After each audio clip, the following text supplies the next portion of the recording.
Obrigado, pastor Israel. Meus irmãos, eu quero saudar a todos com uma boa noite na presença do nosso amado Senhor e Salvador Jesus Cristo. É uma alegria muito grande para Sara, eu e minha família estarmos presentes aqui nesse domingo. Tem sido tão abençoador para as nossas vidas. Cada canção, cada testemunho, cada depoimento daquilo que Deus tem feito através da Igreja Batista Itacuruçá tem sido muito abençoador e enriquecedor para mim, e eu não tenho a menor dúvida que para cada um de nós que está aqui também, não é? A minha esposa está ali, vou pedir para ficar em pé novamente, porque o nosso grupo sempre se renova, manhã, tarde, noite. A Sara é uma rondonopolitana, né? Ela é natural diretamente de Rondonópolis, foi criada em Cuiabá. 6 anos os pais migraram para Cuiabá, não é? Ela é tão rondonopolitana, pastor Israel, quanto eu sou paraibano, não é? Então é mais ou menos isso, né? Ela é mais uma cuiabana, não é? E é filha de um goiano com uma mineira, casada com esse paraibano, filho de carioca com um paraibano, e nós nos entendemos bem nesses nossos quase 19 anos de casado, e completaremos dia 10 de abril, se Deus permitir e Jesus não voltar até lá. Temos Sofia, de 7 anos, temos a Isabela, não é, de 5 anos de idade, as duas são fluminenses, nasceram ali em Niterói, cariocas, né, mas só foram ali, fomos ali nascer na clínica lá da PIB de Niterói, não é? E fluminenses, então, do nosso Rio de Janeiro tão querido. E estamos pastoreando a segunda igreja batista em Rondonópolis, em Mato Grosso, aquela terra a 2.000 quilômetros daqui, não é? 220 quilômetros de Cuiabá, terra do agronegócio, com as nossas principais lavouras de milho, soja e algodão, não é? Que estão numa cultura de rodízio ali, muito intensa, não é? Então, uma terra muito boa, uma terra muito quente, mas muito boa, baixíssima umidade do ar, não é? E é uma alegria estarmos lá pastoreando há 5 anos, caminhando para 6 anos. Uma alegria também rever nossos queridos amigos, pastor Neander, irmã Deise, sua ilustríssima esposa. Ele não gosta quando eu chamo ele pelo nome completo, pastor Israel, mas dizem que quem tem o microfone tem a vez, não é? Então, o nosso pastor Neander Krau de Miranda Pinto, eu mexo com ele porque ele mexe comigo também, e se ele tivesse com o microfone, ele ia contar uma das duas coisas: a história da gravata amarela ou a história de quando eu dirigi junto com ele na Avenida Brasil e ele acha que foi muito rápido, mas deixa isso para outras situações, não é? E pastor Neander e irmã Deise moram no nosso coração, estão acompanhados da irmã Deise, não é? Nossa querida irmã que está ali, Zilma, o seu querido esposo Roberto, e a sua querida cunhada também, irmã da nossa irmã Zilma. Uma alegria muito grande tê-los aqui, não é? Sara mencionou que há alguns alunos espalhados por aqui, não é? E fica uma alegria muito grande. A Neide ouvi levantar-se também, uma alegria grande ver nossa irmã Neide, não é? E outros alunos que estão por aqui, é uma alegria muito grande. Pela manhã nós meditamos na questão das maravilhas do avivamento, começando a falar da maravilha de focar esse avivamento em Cristo, a partir do Evangelho de João, capítulo de número 5. Prosseguimos um pouco mais adiante para o Evangelho de João, capítulo de número 9, para a maravilha de uma teologia sólida a partir de um avivamento legítimo e genuíno, tendo essa possibilidade. Na parte da tarde, agora há pouco, 17 horas, pensamos nas maravilhas do avivamento, da lembrança. É maravilhoso no avivamento quando Deus se lembra de nós, quando Ele lembra a nosso respeito. E agora vamos pensar na maravilha do avivamento a partir da maravilha da expectativa do avivamento. A expectativa de um avivamento é uma expectativa boa. Eu queria pensar a partir de Ezequiel 37, em alguns minutos, junto com os irmãos, na expectativa do avivamento. Expectativas muitas vezes são interessantes, não é? A expectativa de um filho, a expectativa de um negócio, a expectativa de uma mudança, a expectativa de transições, não é? Podem ser muito alviçareiras, muito instigantes em nossa alma ou em nosso espírito. E Ezequiel, ele recebeu uma visão completamente diferente, uma visão de um vale de ossos secos. Eu acredito que nenhum de nós aqui tenha recebido algo como Ezequiel, uma visão. A gente fica sempre naquela dúvida, né, se foi algo literal, de olhos abertos, se ele, como ele estava deitado, estava em pé. Fica essas dúvidas na cabeça de quem faz a leitura do texto, a gente fica imaginando, tentando imaginar aquele quadro, mas a realidade Deus deu uma visão a Ezequiel que se cumpriu de uma maneira plena, e acredito que pode abençoar a nossa vida como uma das maravilhas do avivamento. Se você puder, fique em pé junto comigo para lermos Ezequiel 37, versículos de 1 a 11, Ezequiel 37, versículos de 1 a 11, assim diz a palavra do Senhor. Veio sobre mim a mão do Senhor, e o Senhor me levou em espírito, e me pôs no meio de um vale que estava cheio de ossos, e me fez andar ao redor deles, e eis que eram muito numerosos sobre a face do vale, estavam sequíssimos. E me disse: filho do homem, poderão viver esses ossos? E eu disse: Senhor Jeová, tu o sabes. Então me disse: profetiza sobre estes ossos e dize-lhes: ossos secos, ouvi a palavra do Senhor.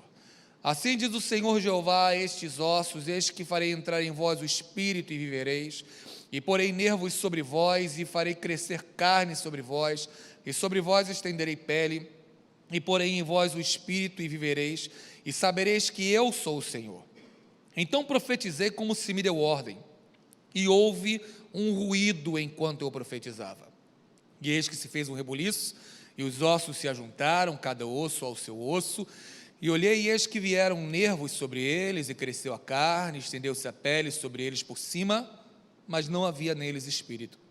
E ele me disse: profetiza ao espírito, profetiza, ó filho do homem, e dize ao espírito: assim diz o Senhor Jeová, vem dos quatro ventos, ó espírito, e assopra sobre estes mortos para que vivam. E profetizei como ele me deu ordem, então o espírito entrou neles e viveram, e se puseram em pé um exército grande em extremo. Então me disse: filho do homem, estes ossos são toda a casa de Israel. Eis que dizem: os nossos olhos se secaram, e pereceu a nossa esperança, nós estamos cortados. Que Deus abençoe nossas vidas com a sua santa, preciosa e inesgotável palavra. Os irmãos podem se sentar nesse momento. O versículo de número 7 é o versículo que dá título a essa mensagem, quando o texto diz que houve um ruído enquanto eu profetizava. Eu fico pensando em haver esse ruído, e Ezequiel pensando: puxa, os ossos que eu achava que estavam sequíssimos e não haveria nada, pode haver alguma coisa. Por isso, a perspectiva de pensar na expectativa do avivamento, a partir de Ezequiel 37, onde a visão que Deus dá a Ezequiel gera uma expectativa muito grande, principalmente na situação extremamente inóspita que Ezequiel se encontrava. Portanto, eu pretendo nessa mensagem trazer uma introdução a partir de uma experiência que Lori Cunningham, fundador da Jocum, teve, e a partir daí examinar o contexto do texto, que é um contexto extremamente beligerante. A Síria e Babilônia envolvidas no meio, não é? E Ezequiel recebe uma visão reveladora, e a partir dessa visão que ele recebe, inspiradora, reveladora, instigante, com diversos adjetivos que nós podemos enumerar, pensar em 3 lições para a nossa vida sobre a expectativa de um avivamento. Nós não podemos determinar quando nem como acontecerá, mas nós podemos esperar que o nosso Senhor soberano, Deus de toda honra, de toda glória, com tantos adjetivos que já foram enumerados acerca dele nessa noite, ele possa nos visitar mais uma vez de uma maneira muito visível, forte e poderosa, como tem feito ao longo das nossas histórias, mais singelamente do que muitas vezes nós percebamos ou pensemos. E a partir daí concluir essa mensagem, é o trajeto que eu pretendo seguir essa noite, se Deus assim permitir. Lori Cunningham você conhece, você já ouviu muito falar dele, o fundador da Jocum, missão conhecida no Brasil como Jovens com uma Missão. Eu tive a oportunidade, o privilégio de ouvir Lori Cunningham em 2003, se eu não me engano, no final de 2003, ou 2004, algo assim, num congresso que ele fez na sede da Jocum, em Belo Horizonte. Ele esteve como convidado ali, apresentou sua exposição e falou sobre a fundação da Jocum, como se deu, que eu particularmente ainda não conhecia. Na fala de Lori Cunningham, ele mencionou que, em determinada ocasião, não se ateve a detalhes, se dormindo, acordado, se em pé, sentado, aquelas coisas que às vezes quando a gente pensa depois, fala, mas como exatamente foi? E ele mencionou que em dada ocasião, ele orando, pedindo o direcionamento de Deus na vida dele, para que o propósito de Deus se cumprisse em sua vida, ele pudesse ter claramente o entendimento do que Deus queria para a sua vida. Na fala de Lori Cunningham, a ocasião em Belo Horizonte, ele mencionou que ele, de alguma forma, viu ondas, e essas ondas, elas, no meio delas, estavam imiscuídos jovens e mais jovens, e aquela onda foi se tornando em ondas de jovens, e ele interpretou a ocasião que ele deveria iniciar um trabalho de alcance e de envio de jovens, e teve então início Jovens com uma Missão, teve início o Jocum. O ministério de Cunningham foi extremamente profícuo. Hoje nós, lá na Segunda Igreja Batista de Rondonópolis, participamos da mantença de um missionário da Igreja Batista do Tauá, pastor Leonardo Bandriola, muita gente boa, que ele faz a implantação de banheiros químicos lá dentro de algumas aldeias indígenas, e nós o conhecemos na caminhada. O trabalho que ele faz junto com a esposa é um trabalho muito interessante, não é? Porque você tem algumas aldeias indígenas lá próximo a nós, os Índios Bororo, os Chavantes, que são um pouco mais animados, um pouco mais beligerantes, e alguns outros indígenas, e ele não tem medo, ele era mochileiro, acampista. Parece que de alguma forma Deus pegou esse espírito indômito dele e reverteu para o Evangelho. E ele sai para dentro da floresta com a sua esposa, com os três filhos, e vai implantando vários banheiros, várias fossas sanitárias, trazendo uma qualidade de vida menor a muitas daquelas aldeias, daquelas tribos indígenas. Servindo na Jocum de Cuiabá, junto com uma parceria da Jocum de Chapada dos Guimarães, que estaremos um pouco lá também para Rondonópolis. Cunningham teve essa visão e deu vazão ao propósito de Deus na sua vida e estabeleceu o ministério que nós vimos quão grande foi e como tem abençoado. E a partir de Cunningham eu quero fazer um escorregamento para Ezequiel, para como a visão de Cunningham o impactou, como também a visão de Ezequiel o impactou e que impactos isso pode ter na nossa vida gerando o avivamento. Qual o contexto desse profeta Ezequiel? O que aconteceu na vida de Ezequiel? Pode passar a tela, por gentileza. Ezequiel, ele está no contexto do que nós entendemos como segunda invasão, ou segunda leva do cativeiro babilônico. Israel era um reino só, unido, no tempo de Saul e no tempo de Davi. Alguns cronologistas da história bíblica entendem que Saul teria assumido o seu reinado lá atrás, no segundo milênio, final do segundo milênio antes de Cristo, não é? 1071, e depois Davi teria assumido. Os 3 primeiros de Israel teriam a similaridade de cada um ter reinado 40 anos. Saul, Davi e Salomão, cada um reinando 40 anos. Salomão assume o reinado, depois de seguir o seu pai, Davi, no ano 971 a.C., e depois, no ano 931, quando ele falece, o seu filho, ele assume o reinado com algumas tensões. A coisa não estava fácil, Davi conseguiu segurar a coisa, Davi conseguiu manter a coisa, mas já no final do reinado de Davi, quando você vai fazer o exame dos textos de Samuel e do começo de Reis, já existe uma tensão entre o pessoal de Efraim e o pessoal de Judá que Davi consegue contornar. Salomão assume e mantém um reino unido, mas só que os impostos de manter um reinado estão muito caros.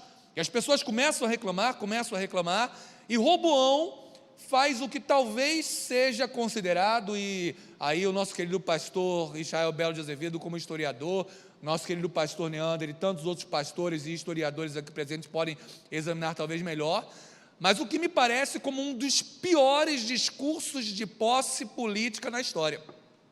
Ele aconselha-se com os idosos dão um bom conselho, mas vai se aconselhar com o pessoal que cresceu com ele, e ele, pegando aquele conselho, vira para o povo e diz: vocês estão vendo meu dedo mínimo? Meu dedo mínimo é maior do que a perna do meu pai. Se meu pai bateu em vocês com açoites, eu vou bater em vocês com escorpiões. Não precisa ser um gênio para saber que esse discurso é péssimo. O que acontece? Já havia uma tensão sendo gerada. Então, Jeroboão, ele capitaneia 10 tribos para um rompimento com o reino que foi conhecido como o Reino do Sul, no ano 931, e há tantos anos, quase 2 séculos, ele fica com o Reino do Norte rivalizando com o Reino do Sul. Jeroboão e depois 4 dinastias que são subsequenciadas.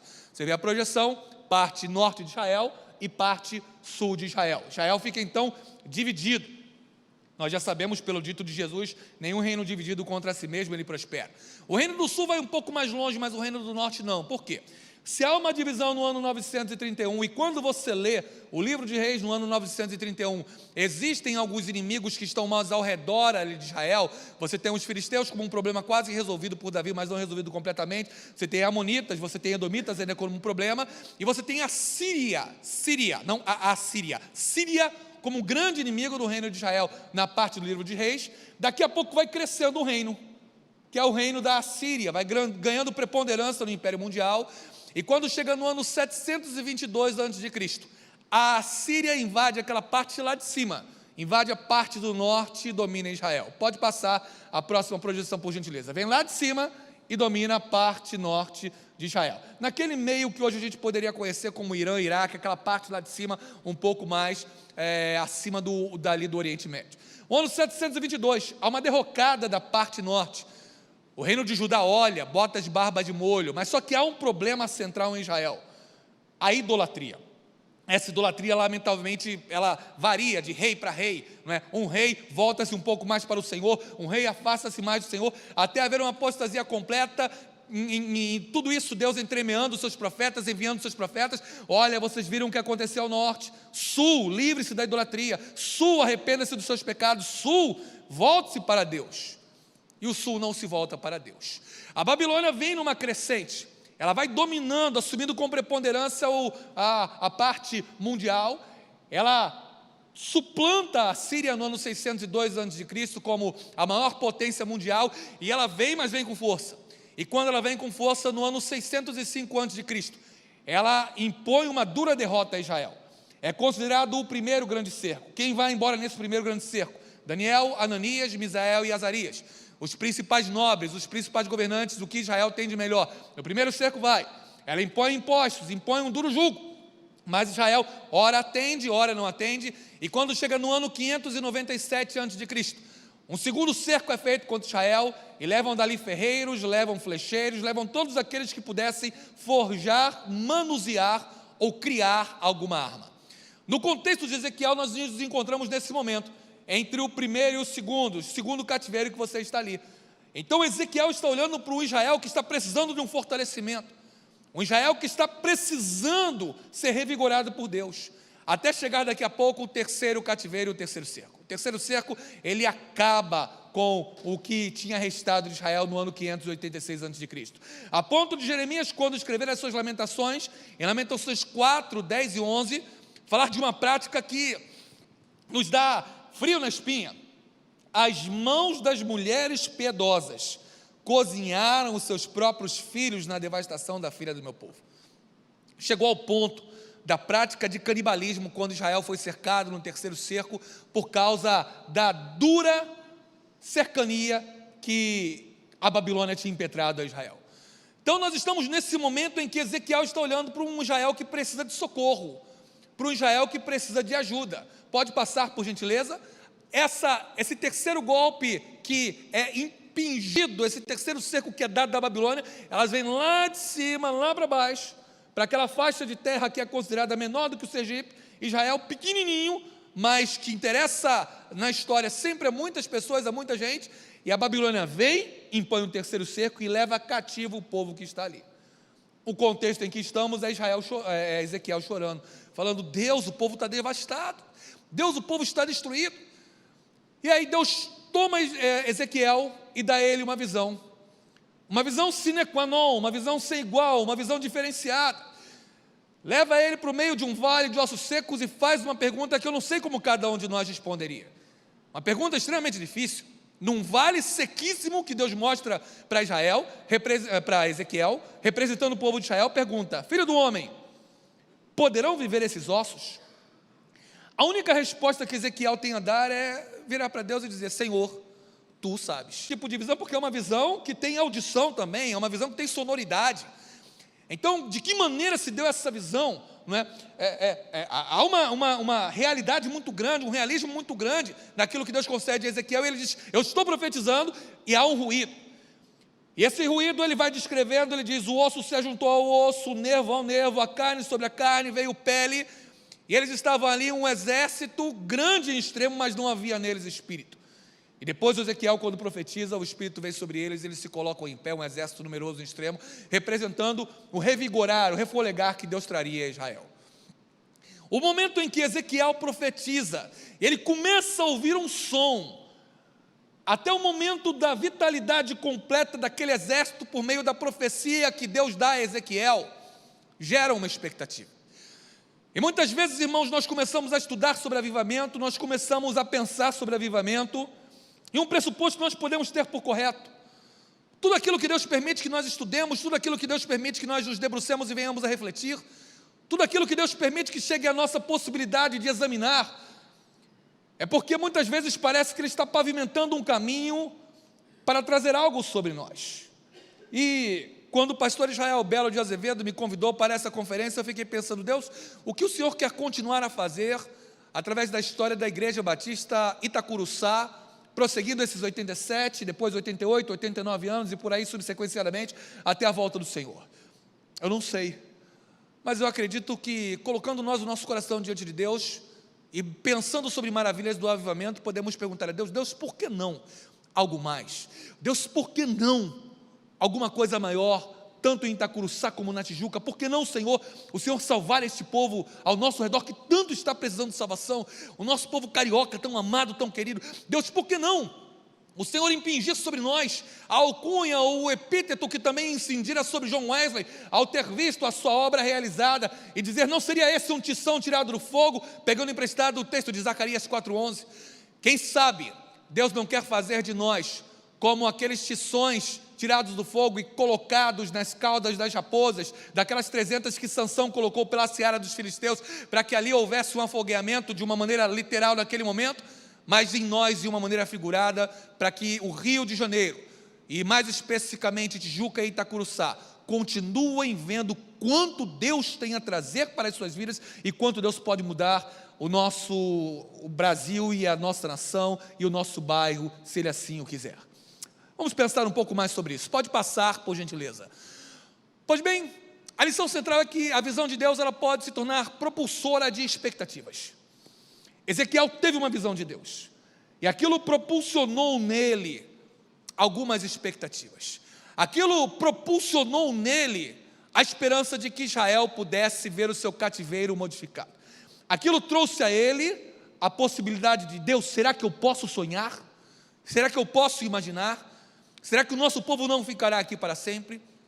E Deus trazendo a sua realidade às nossas vidas, da visão daquilo que Ele tem para cada um de nós. Isso também pode gerar em nós expectativas espirituais sobre um novo avivamento, um novo derramar do Espírito de Deus.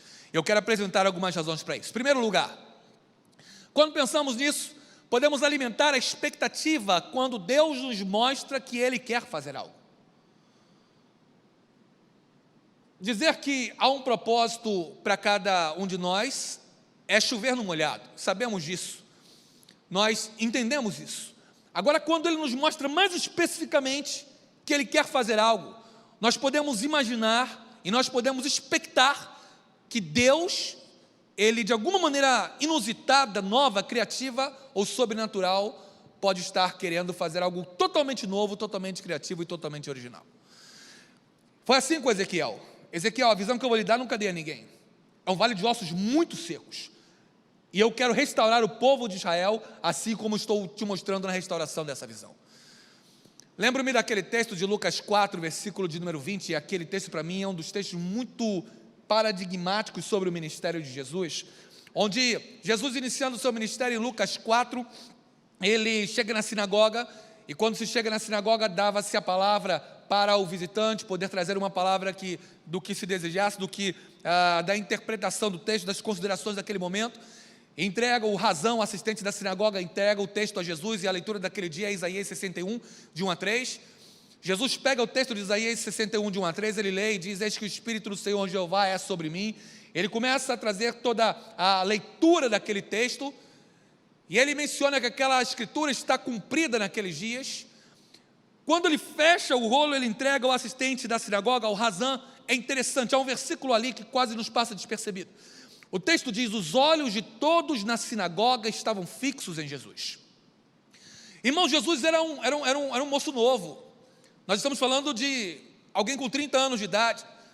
O meio grego, ele nos prestou o ditado: a vida começa aos 40, pelo fato de que apenas aos 40 alguém era considerado plenamente maduro, totalmente maduro, para trazer uma boa alocação em público. O meio judaico, ele reduz essa idade para os 30 anos. Então, aos 30 anos, Jesus, ele fala, ele pode falar, mas só que ele está numa sinagoga, com sexagenários, com septuagenários, com octogenários. Ele está numa sinagoga com gente muito anciã, com gente muito experimentada, com fariseus, com doutores da lei, com escribas, com pessoas, os escribas eram capazes de dizer quantas linhas havia em cada rolo de manuscrito e quantas letras havia em cada linha. Tal era a destreza dos escribas. E Jesus está falando para esse povo, e o texto diz que quando ele fecha o rolo, ele entrega o Razão. Os olhos de todos na sinagoga estavam fixos em Jesus. A vida de Jesus alimentava uma expectativa. A interpretação de Jesus alimentava uma expectativa. Aquilo que Jesus dizia, aquilo que Jesus falava, aquilo que Jesus pregava, aquilo que Jesus orava, Gerava naquele povo que estava ouvindo uma expectativa de: o que será que ele vai falar agora? Que interpretação que ele terá do texto? O que ele fará? Aquelas pessoas que estavam na sinagoga, elas olhavam Jesus calado, parado, não sei se em pé, não sei se sentado, mas ele faz um tempo de silêncio. E os olhos de todos na sinagoga estavam fixos em Jesus, porque havia uma expectativa. E o avivamento, ele traz essa possibilidade da expectativa. O que será que vai acontecer na igreja hoje? Que será que haverá? Que música será que será cantada? Que música será que será entoada? Que palavra será trazida? Que oração será feita? Irmãos, nós estamos diante de um banquete espiritual. Ao longo de todo esse dia, que músicas belas que os corais trouxeram, coral feminino, coral masculino, o coral completo. Que palavras, quantos testemunhos, quantas coisas boas, quantas orações. Como somos abençoados. Respostas de oração. Num primeiro culto, o pastor José Maurício, preocupado com a sua carteira que tinha sido esquecido no transporte que ele trouxe. E agora à noite nós já temos a resposta de oração, em que a pessoa cuja carteira estava no veículo trouxe a ele. Então nós temos testemunhos de um Deus que responde a oração. Quantas coisas maravilhosas nós vemos. E isso faz parte de um avivamento. A expectativa sobre aquilo que Deus fará, a expectativa sobre aquilo que Deus dirá, a expectativa sobre a ação divina. Quando podemos alimentar a expectativa, podemos pensar também de 1 Reis, capítulo 18, versículo 44, após a situação de Elias com os profetas de Baal, e Elias manda ao seu moço observar se havia uma nuvem chegando. O moço vai a primeira, segunda, terceira vez, quarta vez e diz: nada, não vejo nada. E Elias fala: continua, vai lá, volta lá. E o moço volta 7 vezes, e na 7ª vez ele diz: agora eu estou vendo, mas é muito pequena, Elias. Eu vejo uma nuvem do tamanho da mão de um homem. Como é que pode vir alguma coisa de lá? Uma nuvem do tamanho da mão de um homem. Mas aquela nuvem do tamanho da mão de um homem, ela poderia alimentar a expectativa de que Deus faria algo, e Elias sabia disso. E Deus traz chuva, depois de 3 anos e 6 meses sem chuva. Irmãos, quando nós caminhamos avivadamente, nós podemos esperar que Deus ele trará alguma coisa, porque Ele começa a dar sinalizações. Eu me lembro que em 2007, no UFRJ, em um tempo vago, um colega, gente muito boa, gente muito querida, ele falando ali junto comigo e com alguns outros colegas, você já sabe, a turma de quem cursou letras, eu encontrei alguns que cursaram letras essa manhã, alguns disseram que foram até contemporâneos. As letras mais frequentadas são inglês, francês e espanhol, via de regra.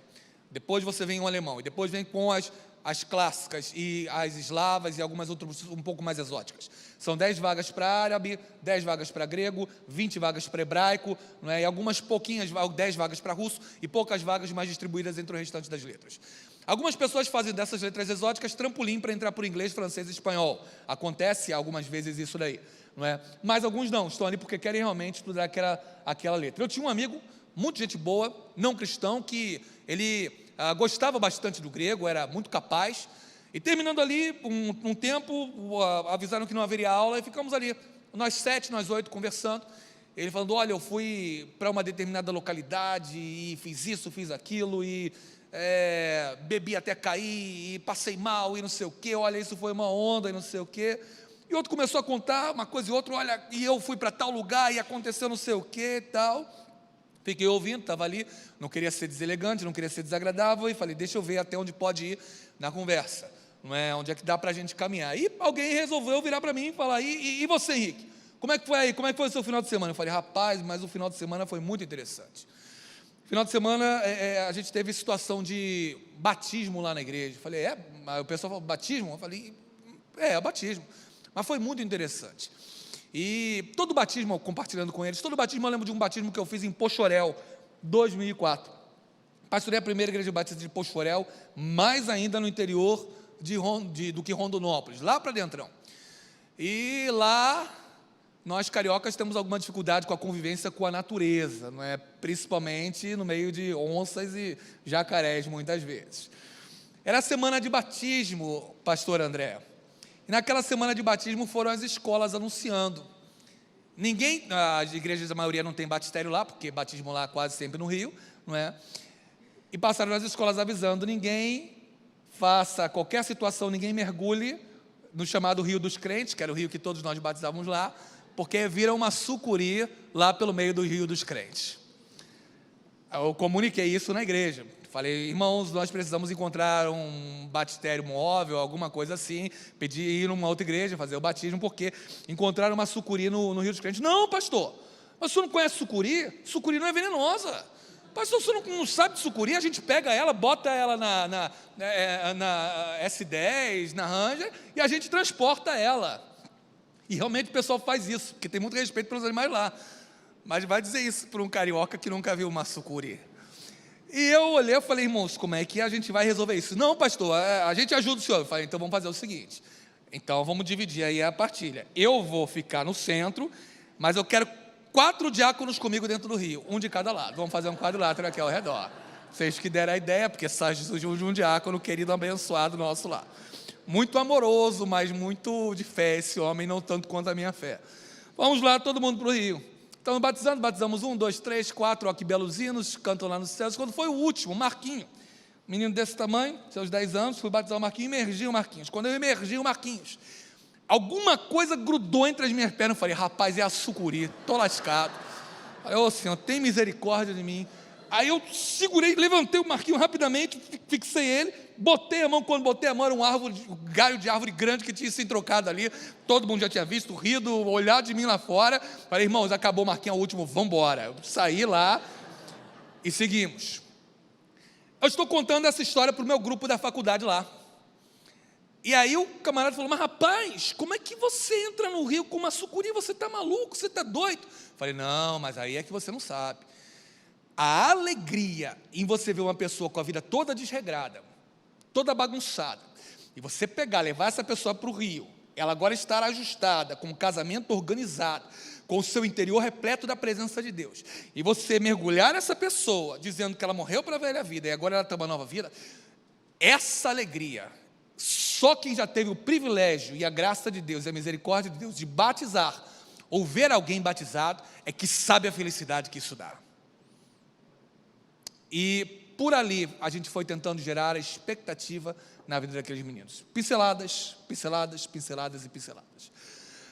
Quando nós caminhamos na presença de Deus e num avivamento, se Deus ele traz uma visão a nós, nós podemos gerar uma expectativa daquilo que pode acontecer.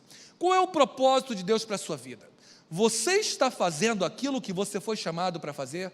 Se você está dentro do propósito de Deus para a sua vida, Deus já colocou aquilo que Ele quer que você faça, você pode alimentar uma expectativa no seu coração de que Deus pode fazer ainda mais.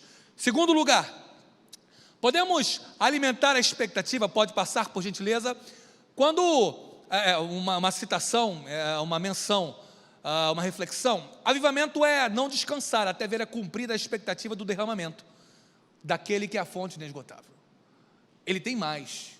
Ele tem mais. É como se ele estivesse com uma grande torneira preparada sobre nós, disposto a abrir. Basta nós clamarmos, porque ele tem mais. A gente deve alimentar essa expectativa. Segundo lugar, pode passar por gentileza? Podemos alimentar a expectativa quando estamos nos preparando da forma adequada. E aqui daqui a pouco eu faço ressalva sobre a perspectiva de Finney. Não é dizer que vai acontecer um avivamento a partir de determinados elementos, não. Mas é dizer que nós podemos apelar e esperar pela misericórdia de Deus. Quem sabe Ele possa fazer. Mas com 2 considerações. Primeira de Agostinho, não pode saciar a fome quem lambe pão pintado. Precisamos ir na fonte correta, no alimento correto. E uma segunda de Richard Owen Roberts, tem um excelente livro publicado pela Vida Nova sobre avivamento, quando ele diz, Cristo não dá vida aos satisfeitos com a vida que tem. Nós precisamos esperar mais, sabemos que Deus tem mais. Não é uma insatisfação murmuratória, não é uma insatisfação de reclamação. Spurgeon diz num dos seus excelentes comentários, que eu ganhei um deles de presente do pastor Neander, e como me fez bem aquele comentário de Spurgeon, em um dos comentários ele diz, Paulo menciona, aprendi a contentar-me com o que tenho. Por que aprendi a contentar-me? Porque contentamento é questão de aprendizado. Porque por causa do pecado na nossa vida, o nosso chip vem um chip de reclamação, um chip de murmuração. Ninguém ensina a reclamar, mas a gente vai reclamar.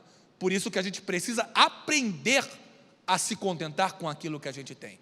Então nós precisamos estar buscando a expectativa daquilo que Deus pode fazer, mas sem sermos murmuradores ou reclamadores. Pode passar, por gentileza. Podemos alimentar a expectativa quando nós estamos nos preparando de forma adequada, distinguindo entre sonhos e utopias, procrastinação e ansiedade, Deus e projeção dos homens. Nós devemos aguardar um avivamento e expectorar ele, mas não pensar que esse avivamento pode ser produzido de maneira humana. Não esperar por meio de seres humanos, e muitas vezes nós nos frustramos com seres humanos. Quando você olha a partir de uma dimensão psicológica, na realidade, quando nós nos frustramos com outro, é porque nós esperamos do outro mais do que ele possa ter prometido. De repente você olha para mim e fala, poxa, o pastor Henrique, ele vai me emprestar uns 100 reais aí no final do culto, uns 200 reais aí, uns 300 reais. Mas eu não lhe prometi emprestar 100, 200, 300 reais. Se você falar comigo, certamente eu vou falar, olha, fale com a Neide aqui, nossa aluna, que está nos visitando, querida e amada, fale com a Sara ali, não é? E ele pode lhe ajudar, ela pode lhe ajudar, quem sabe, não é? E aí você diz, puxa, mas eu me frustrei, porque eu achei que o pastor Henrique ia me emprestar 100 reais. Só que não houve uma promessa. Então, na realidade, aquele de quem nós esperamos é aquele que nós projetamos. E muitas vezes essa projeção é fruto da nossa própria imaginação. Quando nós nos frustramos, na realidade, não nos frustramos muitas vezes com os outros, mas com a projeção que fazemos em relação à questão dos outros. Então, às vezes, nós idealizamos um avivamento como se fosse o céu, como se fosse uma utopia. E amanhã, e depois de amanhã, nós vamos falar sobre a igreja primitiva, porque a gente olha para a igreja primitiva como uma igreja celestial, como uma igreja indefectível. E esquecemos que na igreja primitiva havia Ananias, havia Safira, havia controvérsia em relação à predileção que davam para algumas viúvas de uma determinada perspectiva. Então nós colocamos o avivamento num patamar de utopia, quando muitas vezes, em momentos pontuais da história, em determinadas pessoas que Deus resgatou e congregou numa mesma igreja, eles já podem estar passando por um avivamento e nem perceberam isso. Quem sabe se a Igreja Batista Itacuruçá, com tantos testemunhos maravilhosos, com tantos cultos abençoadores, com tanta relevância que tem feito na comunidade, talvez já esteja passando por um avivamento e ainda não esteja percebendo isso. Talvez alguns tenham percebido já, eu não sei, os irmãos que servem ao Senhor aqui são mais capazes de dizer, mas muitas vezes nós idealizamos algo, imaginando que vamos entrar no Souza Aguiar e todas as pessoas vão ser curadas, imaginamos que vamos sair na rua e a sombra vai curar, quando isso talvez só tenha acontecido uma vez, com Pedro, ou com alguns apóstolos ali, em algum outro momento talvez, os aventais eram dados e eram curados, mas talvez possa ter sido uma vez só. Quem sabe em nós, ele não pode trazer um avivamento através do avivamento do amor, através do avivamento da graça de Deus destilada por meio do serviço a tantas pessoas. Quem sabe não pode ser um avivamento por meio do ensino que a igreja esteja tanto precisando, porque a igreja brasileira na contemporaneidade tem carência de mestres. Quem sabe não é um avivamento por meio das universidades, como aconteceu também em Asbury, que Deus pode utilizar coordenadores, professores, representantes do corpo docente de universidades públicas e particulares aqui, e gerar um avivamento por meio de pequenas classes de ensino que possam ter fome e sede de Deus meramente pelo procedimento, pela vida daquele professor. Eu não sei. Deus é criativo e Ele pode fazer coisas inimagináveis que nós jamais tenhamos pensado. Então o que nós precisamos é, na expectativa do avivamento, estar nos preparando de forma adequada. Não no sentido que alguns, quando olham para a literatura de Finney, olham e entendem que Finney alinhavava uma série de elementos para que, tendo sido aqueles elementos cumpridos, o avivamento chegaria como uma fórmula. Essa não foi tão pouco a proposta de Finney, mas também gerou muitas críticas em cima do seu trabalho. E não propomos isso dizendo que A mais B sempre dará C, mas dizendo que pelo menos a nossa parte devemos fazer e aguardar. A nossa parte é pegar vasilhas, muitas vasilhas. E quem sabe Deus enche as nossas botijas e transborde do azeite, mas nós devemos levar as vasilhas. Arrependimento, santidade e adoração, palavra, são sempre pressupostos fundamentais. O preparo que Bolt disse, há pessoas, segundo Bolt, Usain Bolt, que têm 1 ano de treino e logo desistem, porque acham os treinamentos muito puxados. Eu treino 4 anos, disse Usain Bolt, para correr 9 segundos. Eu treino 4 anos para correr 9 segundos. Me lembro das lições do pastor Israel Belo de Azevedo, e cada mensagem elaborada dessa eu fiquei sempre lembrando do Senhor, pastor, porque o Senhor disse, dentre tantas outras coisas boas, que um sermão que leva menos de 8 horas para ser elaborado, nem pense 2 vezes, joga ele no lixo, né, descarta logo ele. E eu fico pensando, rapaz, tem que me esmerar mais, tem que trabalhar mais. Lembro do Dr. Russell Shedd, quando dizia, para cada minuto de pregação, 1 hora de preparação. Lembro de Dwight Lyman Moody, quando dizia: se você puder, pelo menos 50 vezes o texto que você vai pregar, leia. Se possível, decore-o. E aí eu entendo porque esses homens foram quem foram, são quem são, por causa da seriedade com que trabalham com aquilo que Deus coloca nas suas mãos. Eu lembro do preparo e do esmero que devo ter. E eu lembro que se eu fizer a minha parte, Deus, Ele sempre no momento dele, na soberania dele, Ele fará dele. Quando eu cheguei em Rondonópolis, eu pesquisei as universidades que tinham lá. Tenho alguns desejos, algumas expectativas de estudar algumas áreas do saber e vi que lá a UFR estava sendo implantada como desdobramento da Universidade Federal de Mato Grosso, abrindo a Universidade Federal de Rondonópolis, e vi que tinha um IFMT lá. Falei, bem, eu estou chegando em Rondonópolis agora, não dá para cursar, 2018. Falei, mas deixa eu acompanhar. Em 2019 eu olhei e falei, deixa eu fazer aqui, abrir uma prova. Abri uma prova de um mestrado lá. Falei, eu vou fazer esse mestrado em ensino. Só que eu estou em Rondonópolis, o mestrado era em Cuiabá. Falei, rapaz, vi quinta e sexta, sempre aqui correndo de lá para cá, vai ficar difícil, como é que eu vou fazer? Falei, Senhor, eu vou fazer uma tese e meu projeto é controverso, respeitando a todas as perspectivas aqui vigentes, mas só compartilhando com você, o meu projeto foi sobre homeschooling, o ensino doméstico. Eu queria analisar 3 metodologias de ensino doméstico. Peguei a método Charlotte Mason, método clássico, o trivial, e peguei o método unschooling e queria analisar para ver a luz da dimensão integral do ser humano, respeitando a dimensão afetiva, psicomotora e cognitiva e espiritual, tentar entender qual era a proposta de ensino mais adequada para levar aquele estudante ao melhor aproveitamento da educação que lhe fosse dada. Então, para alguns meios universitários, um projeto controverso. Falei, Deus, eu não conheço nenhum orientador aqui, tem que colocar um orientador antes. Falei, Senhor, vai ter que ser no Jesus mandou. Jesus mandou escolher esse daqui, não é? Me dá direção, me orienta. E coloquei o nome de uma professora que eu nunca tinha visto, como todos os do IFMT. Fiz a prova, entrei, passei, fui para as entrevistas e chegou lá nas entrevistas. Não é? A primeira coisa que um camarada chegou lá, olhou, falou, o senhor sabe que o seu projeto é controverso. O seu projeto não é aquilo que a gente entende que deva ser. Falei, eu sei, mas os quesitos não são uma análise rigorosa metodológica para a gente ver se ele está adequado à questão da pesquisa? Perfeitamente. Falei, então, eu me proponho a tentar fazer isso nesse nosso curso. Perfeitamente. Aprovaram o projeto. A professora marcou a primeira reunião com orientação. Então, naquela primeira reunião com orientação, ela pegou 3 orientandos, eu era um deles, e a primeira frase que aquela professora disse, eu queria compartilhar com vocês, a primeira frase dela, alunos, eu queria compartilhar com vocês, que vocês são respostas de Deus para a minha vida e vocês são frutos de oração. Falei, Senhor, que professora é essa, Pai? O Senhor está agindo, Jeová está agindo, o que aconteceu, Senhor? Terminou, ela falou, Henrique, eu posso falar com você? Eu falei, pode. Seu meu é pastor Henrique Arroboó, né? Meio controverso, pastor. De vez em quando me dá uns problemas, né? Eu falei, pastor Henrique, será que eu posso fazer um pedido de oração para você, pela minha filha? Sou presbiteriana compromissada, séria, e preciso que o senhor ore para que minha filha na universidade permaneça firme e tal, e queria saber se a gente pode fechar uma parceria de oração, sempre que terminar as aulas, a gente tirar um momento de oração por ela. Eu falei, perfeitamente, professora. Foram 2 anos orando com a minha orientadora, ela orando por mim e orando por ela, irmãos. Uma expectativa alimentada. Falei, Deus, eu não sei quem será, mas eu sei que o Senhor vai conduzir as coisas. Faça a sua parte, coloque sua vida diante de Deus. As expectativas que você tem, no caminho, Deus vai trazer as respostas que você está buscando. Você veio aqui essa noite, há preocupações, há ansiedades, há questões do nosso coração que nos preocupam e nos afligem muito. Vá caminhando, faça a sua parte. No caminho, Deus ele vai realizando no tempo dele e na forma dele.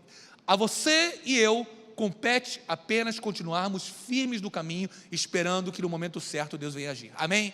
Terceiro e último lugar para finalizar. Em terceiro e último lugar, ainda há uma questão que o Orlando Pereira de Azevedo coloca, muito interessante, que vale a pena pensar. Como se sabe quando uma ovelha está doente?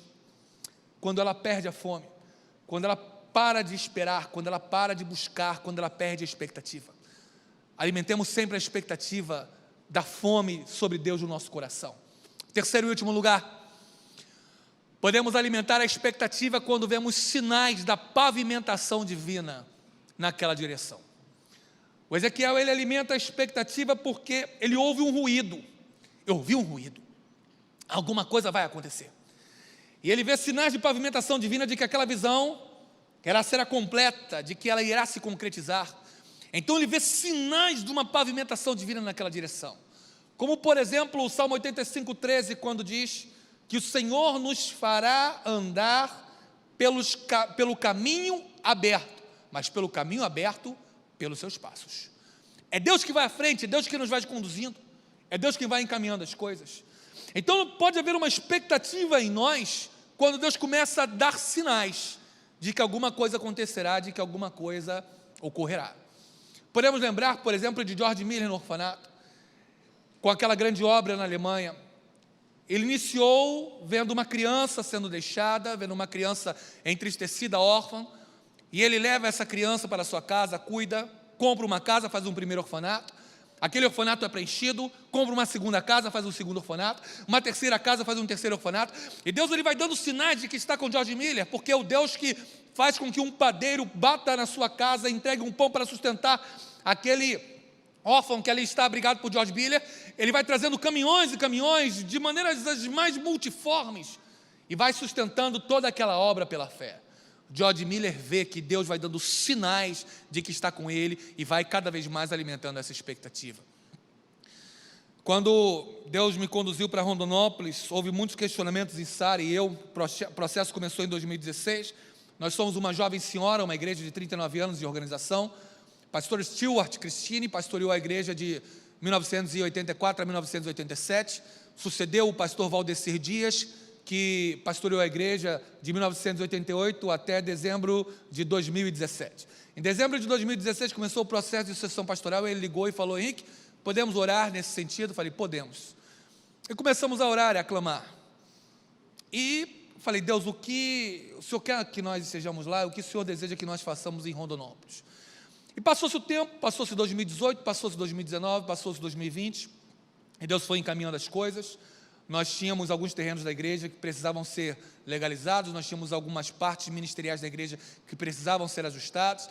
Fomos ajustando, organizando aqui, ajusta ali, organiza ali. Um irmão da igreja carpinteiro, ele doou 6 estantes para o gabinete, colocamos lá algumas estantes de livro, e ele doou 4 estantes para a minha casa.